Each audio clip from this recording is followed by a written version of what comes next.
সর্বশক্তিমান চড়াম চড়াম করে ঢাক বাজাচ্ছে, এখন খুঁজে পাওয়া যায় না। স্বৈরাচার শেষ অবধি টেকে না।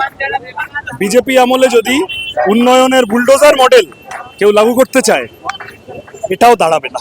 কোথাও যদি একান্ত কোনো একটা অ্যাকশন নেওয়ার প্রয়োজন পড়ে, তাহলে প্রপার রিহ্যাবিলিটেশন প্ল্যান, পুনর্বাসনের বিকল্প পুনর্বাসনের প্রস্তাব নিয়ে মানুষের সাথে আলোচনা করে। কথা হয়েছিল যে 8 তারিখ কোর্ট খুলবে, তারপরে কোর্টে ফয়সালা হবে। 8 তারিখ কোর্ট খোলা অবধি অপেক্ষা না করে 7 তারিখ রাত্রিবেলা বিশাল ফোর্স নিয়ে শান্তিপূর্ণ মানুষের ওপর কেউ যদি লাঠিচার্জ করে জোর করে বুলডোজার চালিয়ে দেয়, তাহলে বুঝতে হবে যে সে কোর্টকে এড়িয়ে যেতে চাইছে।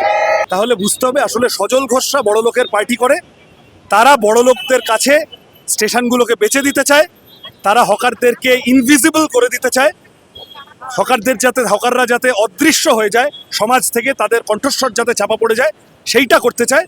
সেই জন্য হকারদের নামে বদনাম করা হচ্ছে। তৃণমূল আমলে উন্নয়নের অনুব্রত মণ্ডল দেখেছিলেন, সর্বশক্তিমান চড়াম চড়াম করে ঢাক বাজাচ্ছে, এখন খুঁজে পাওয়া যায় না। স্বৈরাচার শেষ অবধি টেকে না। বিজেপি আমলে যদি উন্নয়নের বুলডোজার মডেল কেউ লাগু করতে চায়, এটাও দাঁড়াবে না। এই মানুষগুলোর ভোটে আপনি দুদিন আগে জিতে এসেছেন। ডাবল ইঞ্জিনের সরকার বলেছেন। এই রাজ্যের মুখ্যমন্ত্রী যখন বিরোধী দলনেতা ছিলেন, হকার উচ্ছেদের বিরুদ্ধে কথা বলতেন। আজকে দাঁড়িয়ে আপনার দায়িত্ব, আপনার রাজ্যের খেটে খাওয়া মানুষগুলো, তারা কেউ রেলের পাশের জমিতে থাকতে পারে, কেউ ব্যবসা করতে পারে, কেউ কোনো ছোট কলোনি হতে পারে, কেউ বাজার নিয়ে বসতে পারে, কেউ প্ল্যাটফর্ম হকার হতে পারে। এই মানুষগুলোর পেটে লাথি না মেরে তাদের কথা শোনা, তাদের মনোভাব বোঝা, তাদের সাহায্য করা, কোথাও যদি একান্ত কোনো একটা অ্যাকশন নেওয়ার প্রয়োজন পড়ে, তাহলে প্রপার রিহ্যাবিলিটেশন প্ল্যান, পুনর্বাসনের বিকল্প পুনর্বাসনের প্রস্তাব নিয়ে মানুষের সাথে আলোচনা করে।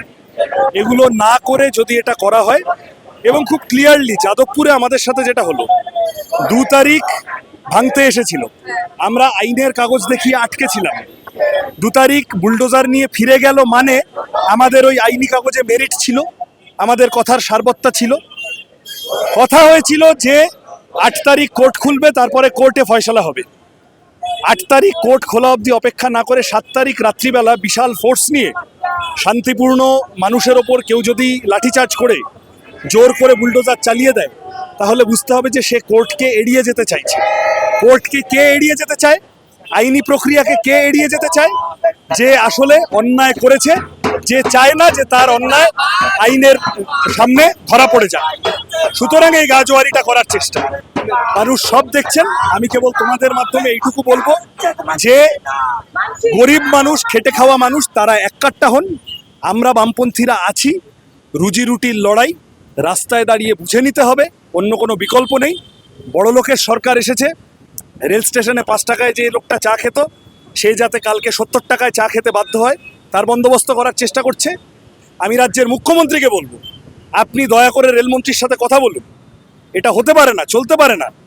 এটা একটা অত্যন্ত ভুল, নক্কারজনক, নৃশংস, অমানবিক, অসংবেদনশীল একটা পদক্ষেপ হচ্ছে। একটার পর একটা স্টেশনে যা হচ্ছে, মানুষ, তার বিশেষত খেটে খাওয়া মানুষ, তারা এককাট্টা হন। আমরা আছি সমস্ত শক্তি দিয়ে, এইটুকু আমি বলতে চাই। অপারেশন সানশাইনে কোথায় কোথায় রিহ্যাবিলিটেশন হয়েছিল আমি তোমায় নিয়ে গিয়ে দেখিয়ে দেবো। তোমার ক্যামেরা নিয়ে গিয়ে আমি তাহলে দেখিয়ে দেবো, সেই লোকগুলোর সাথে কথা বলিয়ে দেবো। পুনর্বাসন লাগবে, বিকল্প ব্যবস্থা লাগবে। বিকল্প পুনর্বাসনের প্রস্তাব নিয়ে আসুন, হকারদের সাথে আলোচনা করুন, ট্রেড ইউনিয়নগুলোর সাথে আলোচনা করুন।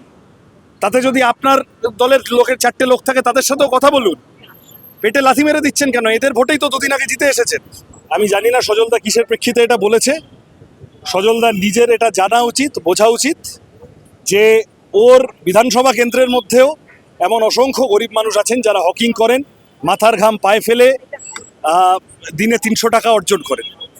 সুতরাং সেই মানুষকে আজকে যদি অপমান করার জন্য, বা তাদেরকে তারা সবাই বড় লোক বলে দাগিয়ে দেওয়ার একটা চেষ্টা করে, তাহলে বুঝতে হবে আসলে সজল ঘোষরা বড় লোকের পার্টি করে, তারা বড় লোকদের কাছে স্টেশনগুলোকে বেচে দিতে চায়, তারা হকারদেরকে ইনভিজিবল করে দিতে চায়, হকাররা যাতে অদৃশ্য হয়ে যায় সমাজ থেকে, তাদের কণ্ঠস্বর যাতে চাপা পড়ে যায়, সেইটা করতে চায়।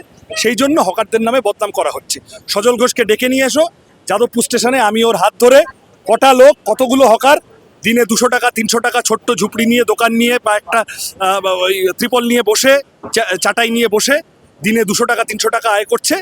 কতগুলো হকার একতলা ছোট্ট বাড়িতে থাকছে, আমি সজল ঘোষের হাত ধরে ধরে ওকে দেখিয়ে দেবো, ওকে আমাদের কাছে নিয়ে আসতে পারবে। ওই তো অন্যই তো বললাম, উন্নয়ন হবে, খুব ভালো কথা, সবাই চায়। সেই উন্নয়নের সুফল কে পাবে? আদানিরা পাবে উন্নয়নের সুফল? বড় বড় কোম্পানি, ফ্র্যাঞ্চাইজ চেন যারা স্টেশনে বড় বড় দোকান লাগাবে তারা পাবে? নাকি উন্নয়নের সুফল রাজ্যের গরিব মানুষ পাবে? উন্নয়নের সুফল দেশের গরিব মানুষ পাবে। গরিব মানুষের উন্নয়ন কোনটা এইটা দেখতে হবে তো, বুঝতে হবে তো। কারণ ভোট চাওয়ার তোমার সময় তো তুমি এই গরিব মানুষগুলোর কাছেই যাও। তখন তুমি সেলুনে ঢুকে গরিব মানুষের দাড়ি কামিয়ে দাও ভোট চাওয়ার জন্য। তখন ঢুকে হচ্ছে যে তার বাড়িতে ঘুঁটে দিয়ে দাও, তার ঘরে রান্না করে দাও তার ভোট চাওয়ার জন্য। আর ভোট মিটে গেলেই তুমি সেই লোকগুলোর পেটে লাথি মারবে। উন্নয়ন খুব ভালো কথা, কিন্তু বুলডোজার দিয়ে উন্নয়ন হয় না, সেই উন্নয়ন সাস্টেনেবলও হয় না এবং মানুষের মনে রেখাপাতও করে না। এই ভিডিওটিকে লাইক করুন, আপনার গুরুত্বপূর্ণ মতামত কমেন্টের মাধ্যমে আমাদের জানান এবং আমাদের চ্যানেলের ভিডিও সবার আগে দেখার জন্য ইউটিউবে গণশক্তিকে সাবস্ক্রাইব করুন, ফেসবুকে ফলো করুন এবং শেয়ার করুন আপনার পরিচিতদের মধ্যে। আমাদের চ্যানেলে আপলোড হওয়া ভিডিও নোটিফিকেশন পেতে বেল আইকনটি ক্লিক করতে ভুলবেন না।